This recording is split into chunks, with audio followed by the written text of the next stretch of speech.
publicly. I know him from Guyana for a number of years, living not too far from him. So, Baldeo, Yes. you get 2 minutes. Let's just start. And thank you for coming. Yeah.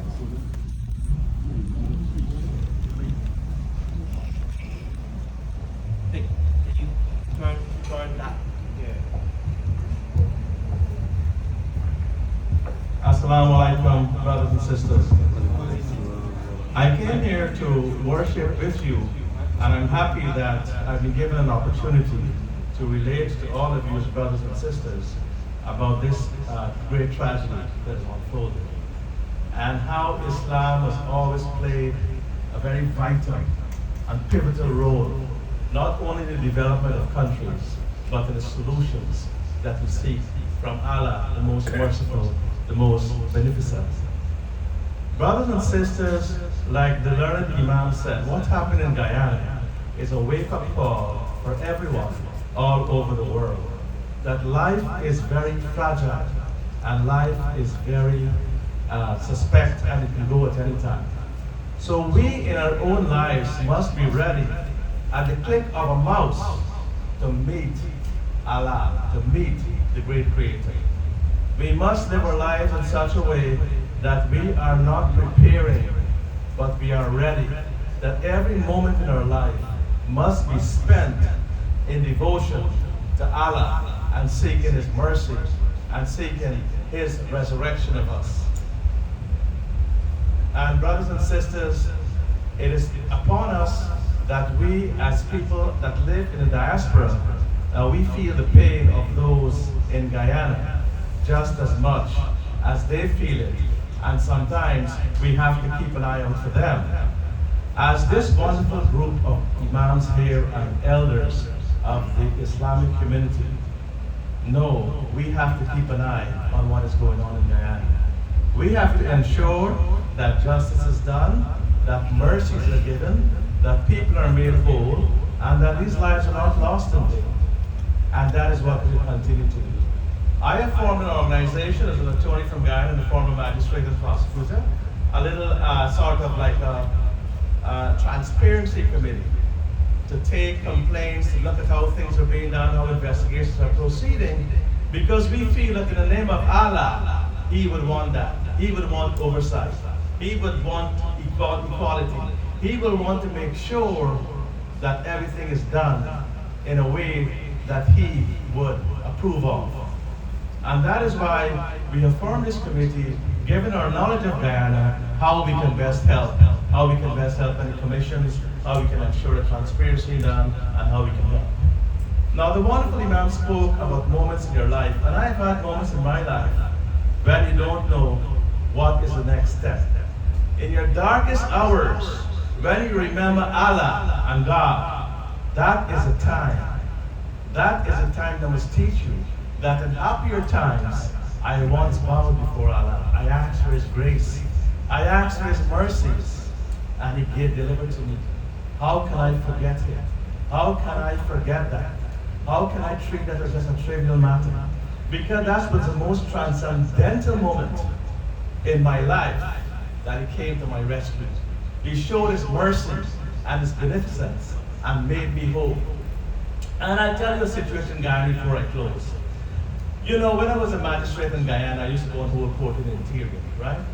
And Brother Madeen, who go back along with me, would remember those days when I was a young magistrate. I just got married, 24 years old, and they told me, well, you got to go and hold the court in the same place, Fort Kaituma, Bartika, Monkey Mountain, Latem, Moruca, all these places.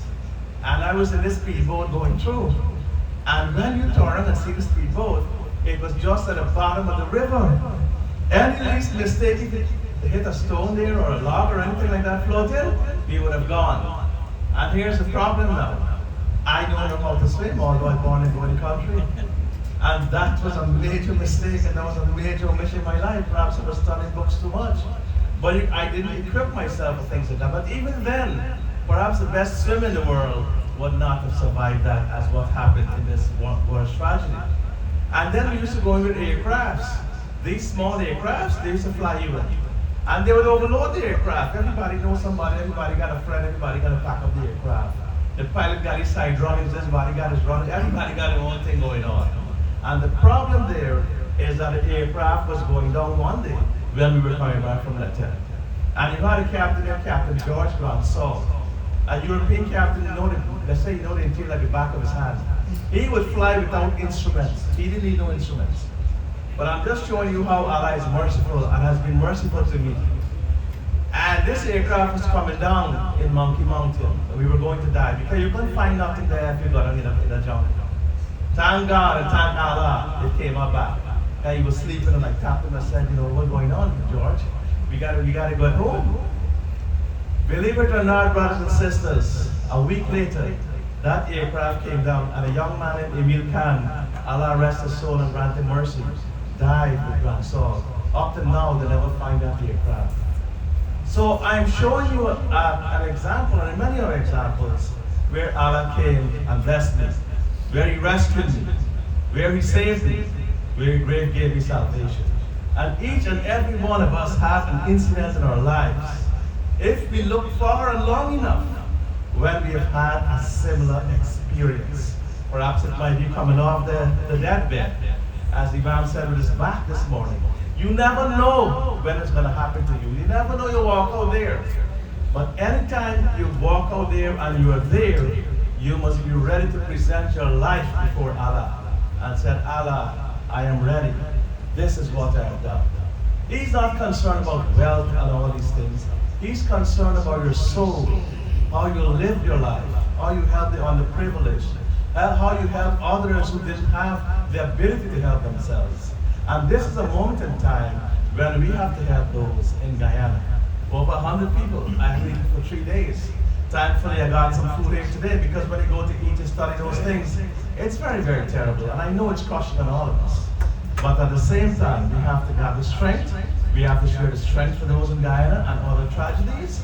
There is also the young soldier, a Trinidadian soldier, close to home, who died, Angel Rampersad. She came home in a casket.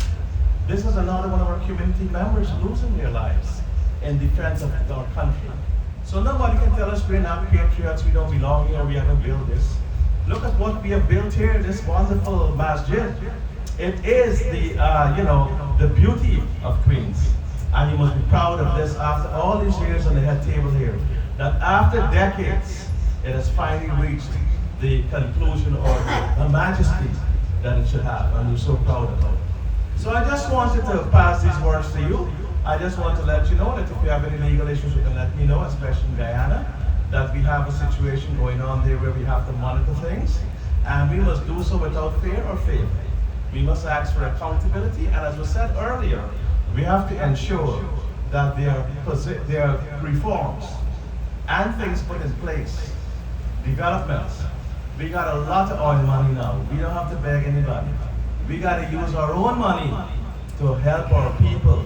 And like Imam said, we ain't got no second and third class citizens in Guyana. Allah sees us as one. We are all His children. And to Allah be the glory as I close off here, asking you to stand firm and in complete unity, humility, and strength to offer those of our brothers and sisters who are struggling and grieving in this moment. Inshallah, may Allah have mercy on our souls. Thank you very much. Well said.